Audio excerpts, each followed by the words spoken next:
يا عبادي الذين آمنوا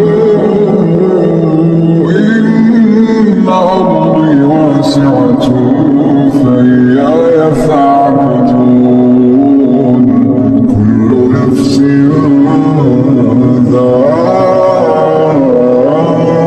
ذائقة الموت كل نفس ذائقة الموت ثم